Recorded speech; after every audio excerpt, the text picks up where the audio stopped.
Bonjour à tous et bienvenue dans votre édition régionale. Au sommaire ce mardi 15 octobre, le début de la campagne de vaccination de la grippe en France. Et c'est une nouveauté, les pharmaciens sont désormais habilités à vous vacciner. Cela devrait permettre d'augmenter la couverture vaccinale de la région.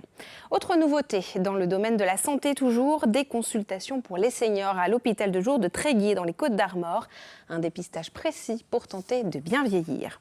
Et puis nous parlerons aussi de la filière bois dans ce journal, une économie aussi importante que la pêche dans la région et qui se développe fortement dans le secteur de la construction. Nous le verrons à Crac. Et nous ouvrons ce journal avec une nouvelle vidéo de l'association L214 qui défend la cause animale. Elle a été tournée dans des centres d'engraissement pour veaux dans le Finistère entre juillet et octobre 2019. Violence des employés envers les bêtes, euthanasie collective des veaux.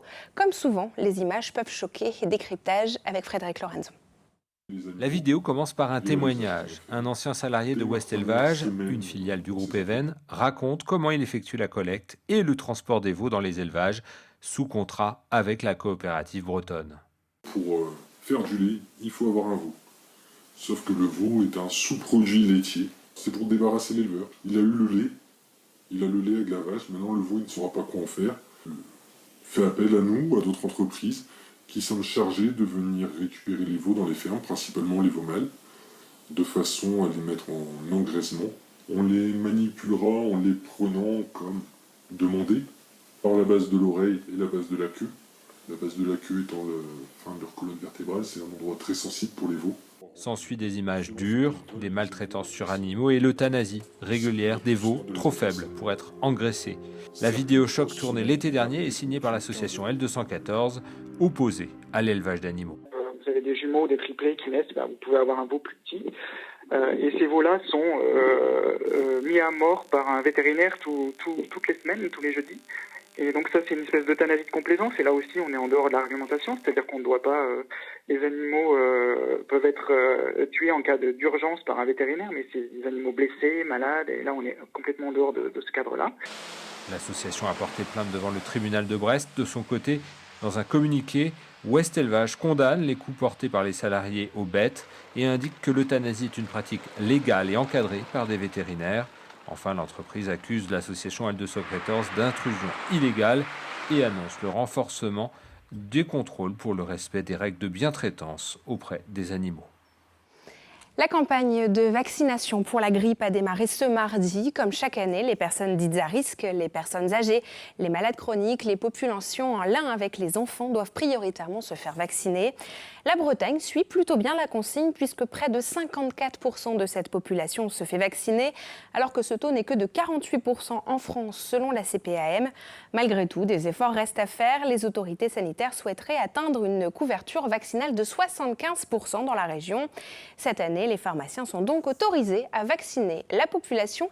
Explication avec un pharmacien à Brest. On ne vise pas les patients qui vont voir leur médecin tous les mois, on ne vise pas le patient qui est suivi par son infirmière quotidiennement. On vise des patients qui sont dans la population cible, c'est-à-dire les patients qui ont reçu un bon de leur organisme de sécurité sociale, mais qui, comme ils vont rarement voir médecin, qui ne sont pas trop suivis, ne passent pas le cap de la vaccination. On espère que l'année prochaine, ce sera ouvert aux populations qui veulent se vacciner, qui n'ont pas le bon. C'est bien de se faire vacciner entre le 1er et le 15 novembre, à peu près dans ces eaux-là, parce que le vaccin est efficace 6 mois, mais sur certains patients, un peu moins. Or, il faut être protégé jusqu'en fin mars, donc voilà, pour être à peu près tranquille. Voilà. Novembre, c'est le bon mois. Et restons dans le domaine de la santé avec cette initiative unique en Bretagne. L'hôpital de jour de Tréguier propose aux personnes de plus de 60 ans de les ausculter des pieds à la tête. Avec cette consultation très poussée, les médecins espèrent dépister rapidement les problèmes qui peuvent toucher les seniors. Reportage de Mathilde Kemener lors d'une consultation. Suite à un article dans le journal, ce Trégorois a décidé de prendre rendez-vous à l'hôpital de jour de Tréguier pour bénéficier du dispositif Bien Vieillir. Une proposition unique en Bretagne. Elle est ouverte aux personnes de plus de 60 ans. En une journée, il va rencontrer une infirmière, une ergothérapeute ou encore une diététicienne pour un bilan de santé complet. Je commence à comprendre. Vous faites pas des pâtes, des pommes de terre, du riz? Non, je mange assez rapidement. Ah ben, je suis venu ici pour être rassuré, peut-être faire un bilan, peut-être les bons conseils, c'est les bonnes idées, reprendre le bon pied, le bon départ si vous voulez. Son équilibre est ensuite testé, ainsi que sa force et son endurance. On le met devant et on bouge plus. C'est bon, vous pouvez relâcher. L'équipe contrôle ensuite son sommeil, son audition, sa mémoire ou encore son moral. Tout est pris en charge par la sécurité sociale. À la fin de la journée, un médecin fait un bilan. La part des personnes âgées dans la population générale augmente et augmentera encore. Et le but, malgré tout, c'est d'une part, pour eux, d'être à domicile, c'est quand même mieux que d'être dans une structure. Et puis d'autre part, économiquement aussi, c'est très important. C'est quand même beaucoup moins onéreux, même avec un plan d'aide important, d'être à domicile que d'être dans un EHPAD. En un an d'ouverture, 110 consultations ont été réalisées avec un adage « Pour bien vieillir, mieux vaut s'y prendre tôt ». Et nous continuons à détailler l'actualité de la région. C'est le moment de retrouver votre chronique Toute Image, la Bretagne en 5 infos, préparée aujourd'hui par Jérôme Gallo. Des saucisses contaminées à la listeria commercialisées en Ille-et-Vilaine.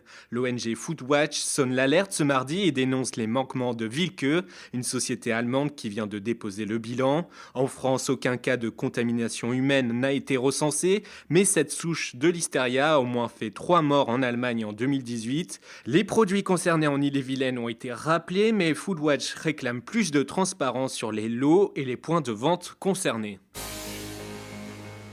Un voilier sans occupant s'est échoué lundi à la pointe des Capucins à Roscanvel dans le Finistère. Les secours sont à la recherche de son propriétaire, un homme de 59 ans qui vivrait sur son bateau à Camaret-sur-Mer. Jusqu'à 1h du matin, les secours ont déployé d'importants moyens en mer. Ce mardi après-midi, le plaisancier n'avait toujours pas été retrouvé. Cette année à Brest, 15 paquebots de croisière ont déposé plus de 17 000 passagers au port. Un chiffre en hausse constante depuis 4 ans. Visiblement, la promotion de la CCI paie. 7 de ces navires ont fait escale pour la première fois à Brest. C'est le cas du Disney Magic, le navire du géant du divertissement, qui a amené plus de 1000 petits Américains découvrir la féerie du Finistère. Puisque le Tour de France ne s'invite pas en Bretagne, alors ce sont les Bretons qui s'inviteront sur le Tour. 2 équipes de la région, et ce serait une grande première, pourraient être alignées sur la ligne de départ à Nice en juillet prochain. Arkea Samsic et Vital Concept B&B Hotel pourraient profiter de l'élargissement de la division World Tour à 19 équipes. S'il n'y a guère de doute pour Arkea Samsic et son recrutement haut de gamme, Vital Concept B&B Hotel devra tout de même batailler pour décrocher la précieuse invitation. L'opéra s'invite à la fac. Ce mardi, Camille Poul au chant et Maude Graton au clavecin ont cassé les codes à l'université Bretagne-Ouest pour sûr que les étudiants ne sont pas habitués à écouter ce genre de soprano.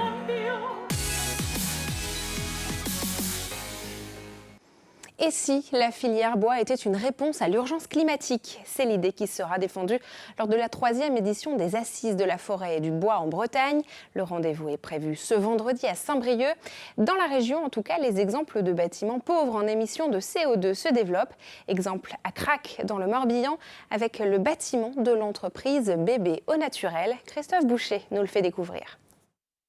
Au beau milieu d'une zone d'activité à Crac dans le Morbihan, le siège de l'entreprise Bébé au Naturel détonne. Sur 700 mètres carrés, l'édifice est intégralement conçu en bois, intérieur comme extérieur. Sur l'extérieur, on est sur un bardage châtaignier. Et c'était pour nous important parce que sur le site ici et tout autour de nous, en fait, il y a beaucoup de châtaigniers. Donc on voulait quelque chose qui reste dans la même dynamique. Et même plus que ça, dans la même philosophie. Produits vendus au bâtiment, les contraintes éthiques, écologiques et naturelles sont identiques, avec en plus une dimension locale et durable. où on voulait que 100% des intervenants donc dans la construction soient déjà morbihanais. Et la deuxième demande, c'était de trouver des entreprises fournisseurs, des fabricants qui soient bretons, avec aussi les contraintes que ça expose. Donc on a fait le choix d'entreprises basées à Brest, à Combourg, et avec donc du coup des essences qui sont tout autour de nous, que l'on retrouve énormément en Bretagne, aussi bien du châtaignier que du pin. Ici, pour 1 mètre cube de bois utilisé, c'est 1 tonne de CO2 stocké. Le bois dans le bâtiment, un moyen de limiter les effets du changement climatique tout en favorisant l'économie locale. La filière bois représente plus de 15 000 emplois en Bretagne. C'est, pour donner un ordre de grandeur, l'équivalent de la filière pêche. On a un taux de boisement qui est de 14% en Bretagne, c'est moitié moins qu'au niveau national, donc c'est vrai qu'on n'est pas une région très forestière, mais on a une dynamique de la construction bois qui est par contre assez élevée. Le surcoût de 15% est vite rentabilisé entre l'image de marque d'un bâtiment vertueux et les économies d'énergie réalisées. Dans les prochaines années, l'entreprise entend bien construire en bois son futur entrepôt de stockage. Et c'est la fin de cette édition. Merci beaucoup de nous avoir suivis. Je vous retrouve demain à 19h. Passez une belle soirée sur nos antennes. À demain.